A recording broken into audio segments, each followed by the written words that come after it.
उपराष्ट्रपति चुनाव में एनडीए उम्मीदवार सीपी राधाकृष्णन की उम्मीद से बड़ी जीत हुई है, जिसके बाद अब इंडिया गठबंधन और एनडीए के बीच क्रॉस वोटिंग को लेकर घमासान मच गया है।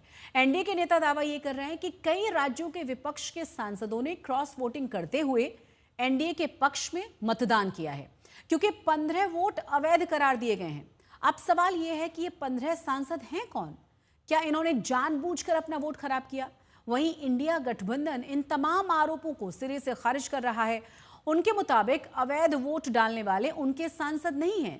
बीजेपी जानबूझकर ये भ्रम फैला रही है। इधर बीजेपी कह रही है कि उपराष्ट्रपति चुनाव में जीत के बाद अब बिहार की बारी है।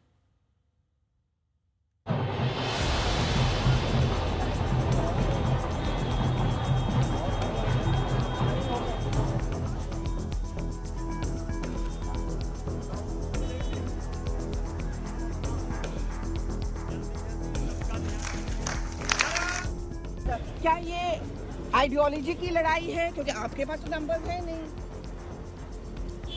आपको कैसे पता? अगर आप आंकड़े देखें नहीं, आपको कैसे पता? अगर आप आंकड़े देखें ना। नहीं, आंकड़े तो ठीक है, लेकिन ये वोट तो अंतर आत्मा के उस पर पड़ता है। और दूसरा, पूरा देश ही जानता है कि भारतीय जनता पार्टी इस्तेमाली पार्टी है।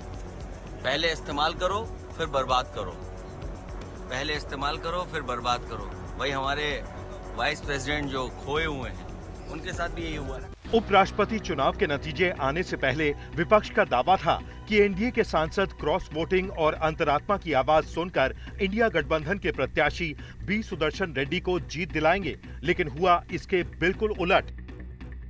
बीजेपी का दावा है कि विपक्ष के सांसदों ने क्रॉस वोटिंग कर एनडीए उम्मीदवार रहे सीपी राधाकृष्णन को उम्मीद से भी ज्यादा वोटों से जीत दिलाई। जो महाराष्ट्र के गवर्नर थे सीपी राधाकृष्णन जी, वो आज देश के उपराष्ट्रपति बन गए। मैं उनको बहुत बहुत शुभकामनाएं देता हूँ। इंडिया गठबंधन के जो नेता है राहुल गांधी, वो हमेशा कह रहे थे कि अपनी अंतरात्मा की आवाज़ सुनो। तो सही में अंतरात्मा की आवाज़ इंडिया अलायंस के एमपीज ने सुनी, और उन्होंने जहाँ उनके अंतरात्मा ने कहा उनको मतदान करने के लिए, वहाँ उन्होंने ठीक से मतदान किया। इसलिए एनडीए का जो मतदान 427 था, वो बढ़कर 452 हो गया। लेकिन शिवसेना यूबीटी सांसद संजय राउत एनडीए के क्रॉस वोटिंग के दावे को खारिज कर रहे हैं। देखिए, क्रॉस वोटिंग की बात कौन कर रहा है?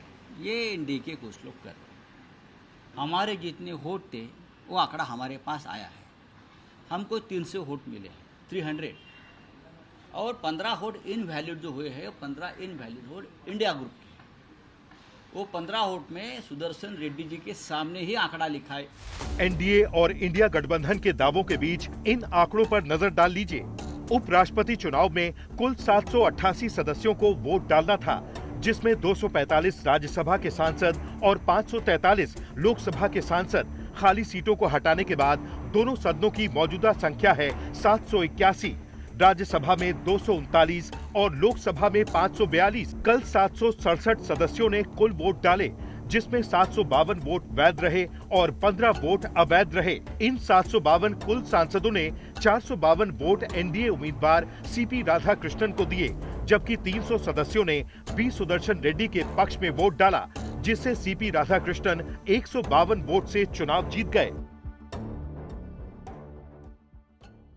माननीय प्रधानमंत्री श्री नरेंद्र मोदी जी के काम और नाम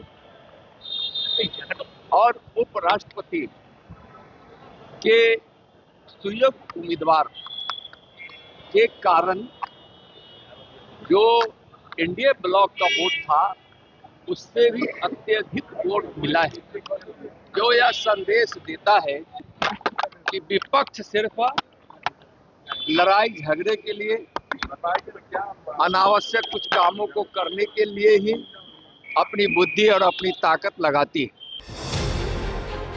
बताया जा रहा है कि वाईएसआर कांग्रेस का समर्थन मिलने के बाद एनडीए उम्मीदवार के पक्ष में वोटों की गिनती 438 पहुंच रही थी, लेकिन कल जब नतीजा आया तो राधाकृष्णन को 452 वोट मिले, यानी उम्मीद से 14 वोट ज्यादा। कहा जा रहा है कि एनडीए के 10 वोट निरस्त भी हुए, तो सोचिए 10 वोट निरस्त होने के बाद भी उन्हें उम्मीद से ज्यादा वोट मिले।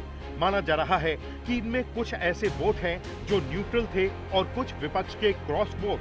तो महाविकास आघाड़ी के भी 5 वोट हमको मिले हैं, तो क्रॉस वोटिंग का जो अभी कांग्रेस वालों ने क्रॉस वोटिंग किया होगा, लेकिन क्रॉस वोटिंग का मतलब नहीं है, क्योंकि पहले राउंड में ही पीसी राधाकृष्णन जी को इतना वोट मिला था। तो इसीलिए मुझे लगता है कि इंडिया आघाड़ी में मतलब एकमत नहीं है। इंडिया आघाड़ी के कुछ लोग हमारे साथ भी आना चाहते हैं और मुझे लगता है कि ये हमारे लिए बहुत बड़ी जीत है। माननीय राधाकृष्णन जी को मैं हार्दिक बधाई देता हूँ। महाराष्ट्र में रहकर आपको उपराष्ट्रपति पद पर जाने का मौका मिला है। कांग्रेस का दावा है कि विपक्षी सांसद एकजुट थे। हालांकि कुछ दल संभावित क्रॉस वोटिंग के लिए जांच के दायरे में हैं। कथित तौर पर क्रॉस वोटिंग हुई है तो ये अति संवेदनशील। देखिए, जो एमपीओं का लोकसभा और राज्यसभा में गिनती थी, जीत तो 100% होनी ही थी। अब बात आती है कि क्रॉस वोटिंग हुई है, तो ये सो कॉल्ड इंडिया गठबंधन अपने गिरेबान में झांके कि क्रॉस वोटिंग हुई क्यों है। एनडीए के नेता दावा कर रहे हैं कि झारखंड और महाराष्ट्र सहित कई राज्यों के विपक्षी सांसदों ने राधाकृष्णन के पक्ष में क्रॉस वोटिंग की है, जहां राधाकृष्णन राज्यपाल रह चुके हैं। कुछ विपक्षी नेताओं ने क्रॉस वोटिंग के लिए आम आदमी पार्टी और शिवसेना यूबीटी पर आरोप लगाया है। हालांकि दोनों दलों ने इन आरोपों का खंडन किया है। क्रॉस वोटिंग हुई है कि एग्जैक्ट कितना नंबर का क्रॉस वोटिंग हुई है। और देखिए, वो तो आप वोटिंग देखो तो वो सीक्रेट बैलेट है, तो सीक्रेट बैलेट में किसने कैसे क्रॉस वोटिंग किया इसका अंदाज कैसे लगा सकते हैं, लेकिन हमें आत्मचिंतन जरूर करना पड़ेगा। दिलचस्प बात यह है कि विपक्ष के वोटों की संख्या में 15 की कमी अमान्य घोषित किए गए वोटों की संख्या के बराबर ही है।